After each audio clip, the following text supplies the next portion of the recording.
What the city is talking about. This is Montreal Now on News Talk Radio, CJAD 800.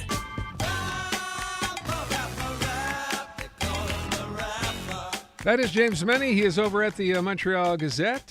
So, Jim, I guess we'll talk about, or at least start by talking about Anna Gainey started coming out of nowhere today and actually standing up and saying, you know what, these OQLF directives from Bill 96, these language directives to the healthcare institutions, I'm suggesting, I'm not sure what the word was, urging, that the federal health minister, Mark Holland, actually take a look at this. What do you think of this?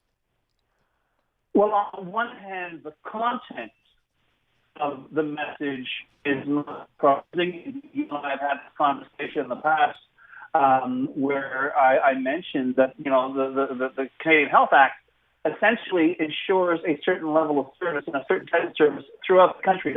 I realize provinces are responsible for the administration of health services. However, there are standards, and one of the standards in the Canadian Health Act, and we're still a part of Canada, believe it or not, is that you're not to be your access to health care is not to be compromised by some kind of policy, which is exactly what Bill 96 does. That I'm not surprised about. I was surprised and asking myself, and I've said this on the show before, for me, the most important question I ever ask is why. Why is this happening now? And I'm sure you'll ask Ms. Gainey that question when she's on the show later. And I'll be fascinated to hear the answer, because my own takeaway right now, and this is not a knock on Anna Gainey, I think, and I will never criticize a politician for doing what I would perceive as good politics. But I can tell you the first thing that went through my mind when I saw Aaron Derfeld's story in the Gazette this morning was there's a by-election on September 16th in LaSalle, Amard, Verdun, 20% Anglophone electorate. It's a tight race with the NDP, and those Anglos are angry. You have to listen to this show just to find out just how angry they are if they're out there. Jim, I'm going to stop you for a sec. We have a bad phone connection here, or if you can just, move or. You're coming in super loud and clear. Yeah, okay, you're breaking up. Hang on. Okay.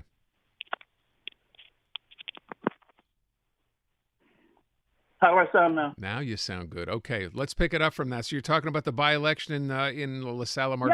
I can't help but notice that this falls at a very opportune time, because there are 20% of the electorate in LaSalle, Amard, Verdun are Anglos. They're angry. We've learned the level of their anger simply by listening to the show.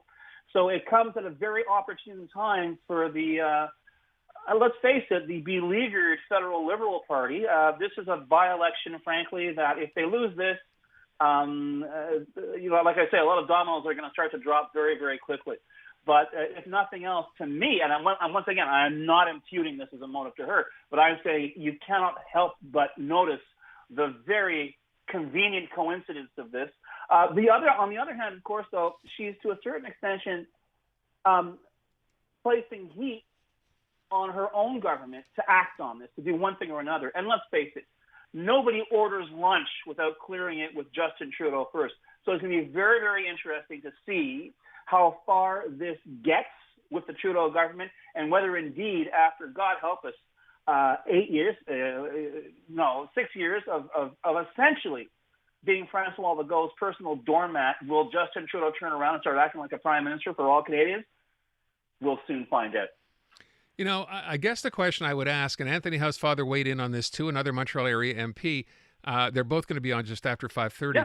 This idea that, now I'm asking, urging, recommending that the federal health minister look into this. I mean, obviously, the next step will be for Mark Holland to say something. We've heard nothing yet today. Well, no, and Mark Holland is on the phone with Justin Trudeau saying, boss, what do I do? And that's the way things are going to work with the federal Liberals. But the fact that she is doing this, and once again, that's the main question for her later in the show is, what brought this on now? This is not new. We've been talking about this issue for at least 2 months. Yes, your constituents have been telling you their concerns, but those concerns are hardly new. I'm just interested in knowing what really prompted her to actually go public. And let's face it, that was a tweet, or an X, if you like, that, in the scale of things, it's the length of war and peace. So this is well thought out. This is not just an emotional thing. This is clearly a piece of strategy. And as I say, my question is, why are you doing this now? And, of course, I'd be fascinated in hearing from the Quebec Liberal Party, remember them, just for their take on what's going on with the feds right now. With respect to what they're asking for from the feds. Absolutely. Okay. We've already heard Fred Beauchemin saying the feds are sticking their nose in where it doesn't belong. It seems to be an issue here that, Denny Kadir is telling Pablo Rodriguez to stay out of the race because, you know what, the Liberals don't want to be a branch office of the federal Liberals. Right. But all that said, this is what the federal government is supposed to be doing, rightly or wrongly, just to look into things, just to check things out. I have a right as a Canadian to have my standards of health care guaranteed and not subject to the next pinhead apparatchik in Francois Legault's government who decides that, on Wednesdays and Thursdays, I can't speak English. On Fridays, maybe I can speak English, but only about what I want to eat. It's ridiculous, Aaron. Can I ask you then, Jim, with respect to what we've heard or not heard from the CAQ government ever since the story broke, and nothing has changed today. There have been no comments from either Eric Girard or Jean-François Roberge, and there aren't likely to be. Do we take something from that, the fact that they don't consider this to be, despite everything we've heard on the English side, media-wise, they don't consider this to be an issue? Oh, I think they do consider it to be an issue, and in fact, I've been given to understand we may be getting an op-ed piece from no less than 3 provincial ministers explaining what they're prepared to do about Bill 96. But the fact of the matter is, Aaron, I know a lot of times you and I, and it's true, we should be looking at it through that optic. We gauge our reach, we gauge our success with how much attention the French media pays to what is an issue of concern to English Quebec.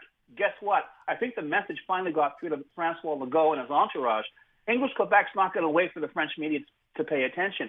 There is heat emanating from this story. It's heat that has now become national because now the federal government has become involved, whether it likes it or not. So guess what? What may have been easy pickings for Francois Legault to hit a button and walk away from, no, he's got to come back because guess what? There's smoke emerging from that control panel, Monsieur Legault, and you're going to have to put out that fire. I have one other question, then I want to move on from this. I brought up Mark Holland, and he's the one that the call has gone to. If this was working the way it's supposed to work, would he not have been the first one to bring this up as the federal health minister before someone brought it up to him? Absolutely. You're 100% right, but the fact of the matter is when your own boss is basically working as a personal valet to the Premier of Quebec when it comes to political policy, you're not going to step out of line. You're not going to pipe up. And that's why once again, I don't want to sound like a broken record. I'd love to know what motivated Ms. Gainey to take this move now. Okay. Let's move on from that and talk about Donald Trump. The story this afternoon, I'm not sure if we had it on the news or not, is the fact that, yes, there will be at least one and possibly up to 3 debates between Donald Trump and Kamala Harris. I have a clip here from Donald Trump that Brian has pulled, so let's start with this and we'll pick it up from that. Brian? Excuse me, what are we doing right now? She's not doing any news conference. You know why she's not doing it? Because she can't do a news conference. She doesn't know how to do a news conference. She's not smart enough to do a news conference. And I'm sorry, we need smart people to lead this country because our country's never been in this danger before, both economically and from an outside perspective. Russia doesn't respect us anymore. China doesn't respect us anymore. North Korea, Kim Jong-un, liked me a lot. He doesn't like this group. We are in great danger. We're in great danger of being in World War III. And there's your badge of honor, huh? Kim Jong-un liked me a lot. He doesn't respect this group. How many Americans are losing sleep, Aaron, over the fact that the dictator of North Korea does not like the president's administration?